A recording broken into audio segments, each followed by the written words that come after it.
Federal Election Commission Campaign Guide. Patrick is the best. Hashtag body cameras in Congress. Chapter 13. Completing FEC Reports. I should note for this chapter it is especially important to be following along because a lot of these forms, I can't really accurately describe them with audio. So, anyway, continuing. Reporting forms and formats. FEC reports are filed either electronically or on paper, as explained in the previous chapter. This section explains each format's requirement. Form 3.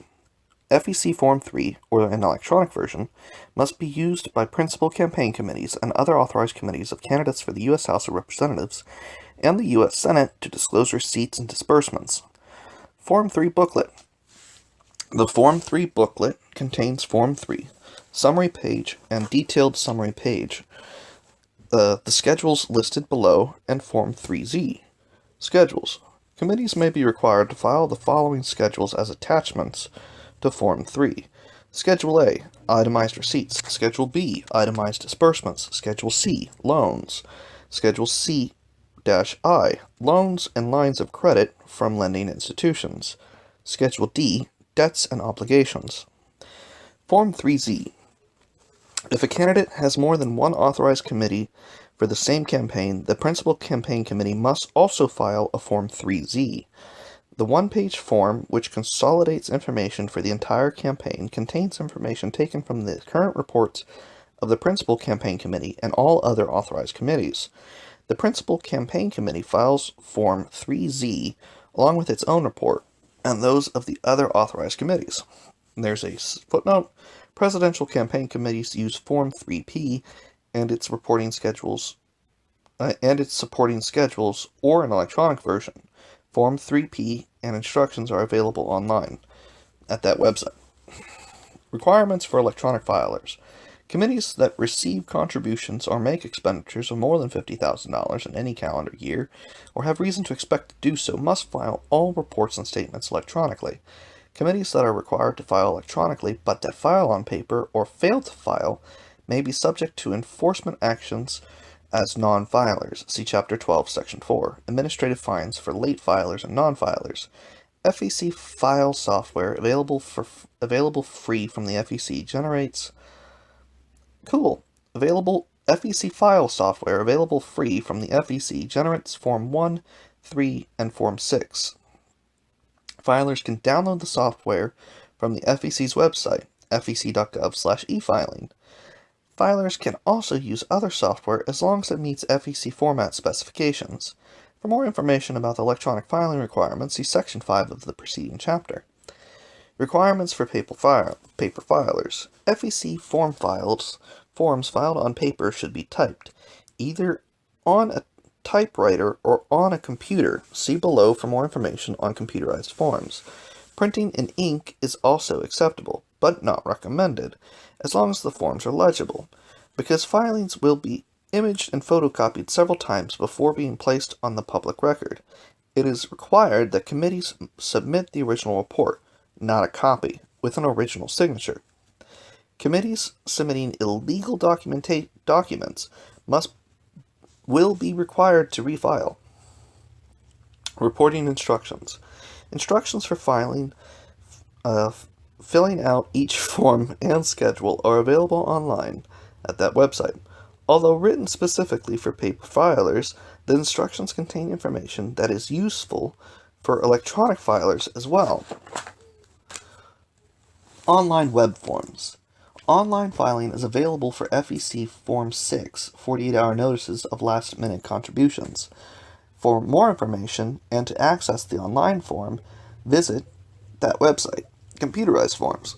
A committee that files on paper may develop its own computer-produced forms, reduced to the size of FEC forms, but it must submit them for approval by the FEC prior to using them. The submission must include sample formats of each applicable schedule with sample data. The proposal format and accompanying cover letter should be mailed or hand-delivered to the attention of the Reports Analysis Division. FEC Director 37. Please note that this is not an option for committees required to file electronically. How to obtain paper forms. Facts on demand. The reporting forms and instructions are available on the FEC fax line, 202-501-3413, below the document numbers of the reporting forms for the candidates of their committees.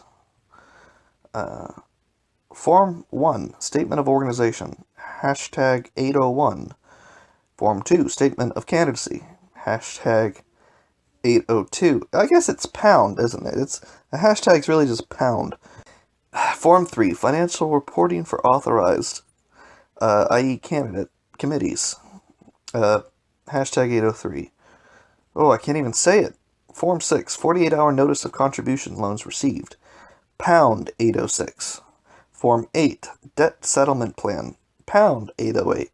Schedule A, Itemized Receipts, pound 825. Schedule B, Itemized Disbursements, pound 826. Schedule C and C1, Loans, pound 827. Schedule D, Debts and Obligations, pound 828.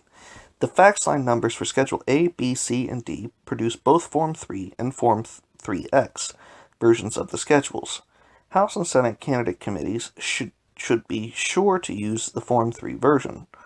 FEC website. All FEC reporting forms and instructions, including Form 1, Form 2, and Form 3, are available on the Commission's website at fec.gov/info/forms.shtml. Section 2. Section 2. Special Rules for First Report. When filing the first report due after registering as a political committee, the principal campaign committee and other authorized committees of the campaign must disclose all financial activity that occurred before registration and before the individual became a candidate, including any testing the waters activity, beginning with the first date of activity through the end of the current reporting period. 3. Categorizing receipts. Committees must report receipts under the different categories listed on the detailed summary page of Form 3. These categories are line 11, contributions from individuals as persons other than political committees. Line 11B, contributions from political party committees. Line 11C, contributions from other political committees. Line 11D, contributions from the candidate. Line 12, transfers from other authorized committees. Line 13, A and B, loans. Line 14, offsets to operating expenditures. And line 15, other receipts. For detailed information describing each category, see the detailed summary page section later in this chapter. For each category, a committee must disclose the total for the current reporting period and the current cumulative election cycle total. In addition to reporting these totals, a committee must also itemize receipts by providing supplemental information on reporting schedule as. A committee must use a separate Schedule A for each category of receipts that must be itemized, i.e. the committee may not mix different categories of receipts on the same schedule. Electronic filers must input all data for each contributor or payer separately so that the software can properly generate the required information, including the aggregated electronic election cycle to date total. It is recommended that committees filing on paper complete the supporting schedules first before transferring totals to the detailed summary page. There's a little picture there, so you should probably examine that. It's labeled Contributions from Other Political Committees and Organizations. All right, continuing. 4. How to itemize receipts. For each receipt to be itemized, the committee must report the name of source of receipt, i.e. the name of the person who gave something of value or paid money to the candidate or the committee, mailing address of source, employer of source, if source is an individual contributor, occupation of source, if source is an individual contributor, election to which a contribution or loan was designated, indicated by checking primary, general, or other in the election designation box.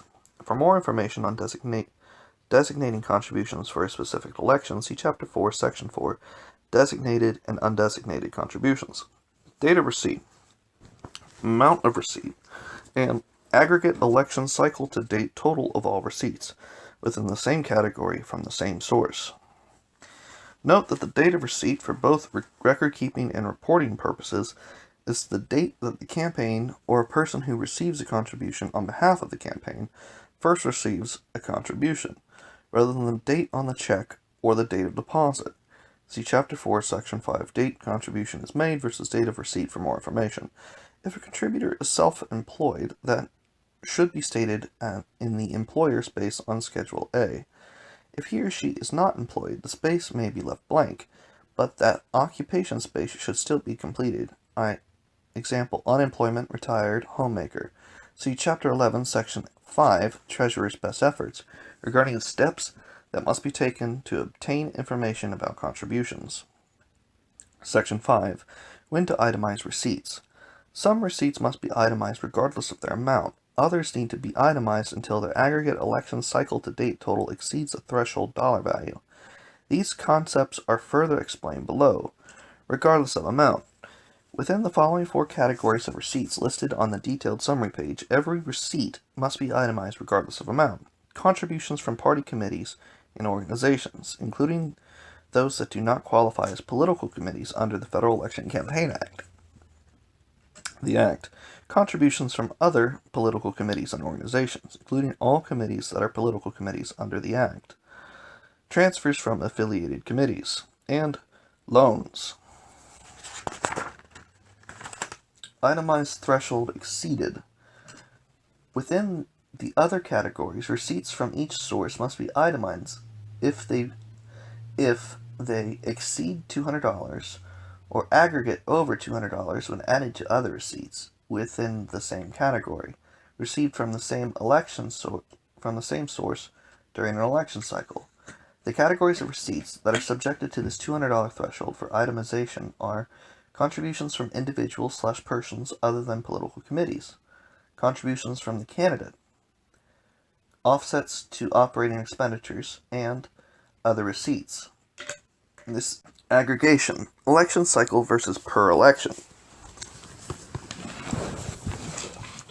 Note that authorized committees must aggregate contributions on a per election basis when monitoring contribution limits. See Chapter 4 for purposes of reporting. Chapter 4 for purposes of reporting. However, committees aggregate contributions and other receipts on an election cycle basis, as explained in the next paragraphs. Election cycle. An election cycle begins the day after the general election for a seat or office and ends on the day of the general election for that seat or office. The length of the election cycle, thus, depends on the office sought. The election cycle is 2 years for House candidates, 4 years for presidential candidates, and 6 years for Senate candidates. To illustrate, the 2-year election cycle for 2016 House candidates began on November 5th, 2014, and will end on November 8th, 2016. The 4-year election cycle for 2016 presidential candidates began on November 7th, 2012, and will end on November 8th, 2016. The 6-year cycle for 2018 Senate candidates began on November 7th, 2012, and will end on November 6th, 2018. There's a footnote. Contributions from individuals/persons other than political committees that do not meet the $200 itemization threshold must be reported online. Unitemized contributions. Examples of aggregation. Suppose an individual makes 2 contributions to a principal campaign committee during an election cycle. Primary election contribution. The donor contributes $75 just before the candidate's primary election. Because it is undesignated, the contribution automatically applies to the primary limit. The contribution does not exceed $200 and is his first contribution to the candidate, so the committee includes the total in its total of unitemized contributions, line 11A, on the detailed summary page. General election contribution. During the following reporting period, but after the primary election, the same donor makes a $185 contribution. This contribution must be itemized since the aggregate total of the donor's contributions for the election cycle, $260, now exceeds the $200 threshold for itemization. When itemizing the $185 contribution on Schedule A, the committee checks General in the election designation box and reports the donor's aggregate election cycle total as $260, even though $75 applies to the primary and $85 to the general. Okay, Section 6. Reporting contributions, loans, and advances from candidate. Contributions, including loans and advances from the candidate, must be reported by the campaign as follows. Contributions from candidate. Personal funds contributed to the campaign are reported on line 11, D, as contributions from the candidate. See example 13-3. Expenditures by candidate. Campaign expenditures made by the candidate from personal funds that are not to be redisbursed are reported similar to in-kind contributions from the candidate. See reporting in-kind contributions later in this chapter for more information on reporting these expenditures by candidates. If, on the other hand, a personal expenditure by the candidate is intended to be reimbursed, it is treated as an advance from the candidate for reporting purposes. See Section 13 and 14 on reporting advances. Loans from candidates' personal funds. The candidate may loan personal funds to the committee and may charge interest at a commercially reasonable rate, provided the committee reports the loan and the interest rates from the offset on Schedule C. The committee continues to report the loan until it is repaid. See all of those. See also Section 19 of this chapter, reporting loans. Bank loans obtained by candidate for campaign-related purposes. If a candidate obtains a bank loan for campaign-related purposes, the committee must report the loan from the candidate as a receipt and repayment of the loan to the candidate as a disbursement. In addition, both the original loan and payments to reduce the principal must be reported on Schedule C each reporting period until the loan is repaid. Furthermore, a committee that obtains a loan from a bank must also file Schedule C1 with the first report due after the new loan. See also Section 20, reporting loans. Contributions intended to be loans. Receipts that are intended as contributions rather than loans from the candidate may not later be converted into loans. For that reason, the campaign should initially report such transactions as loans to be repaid.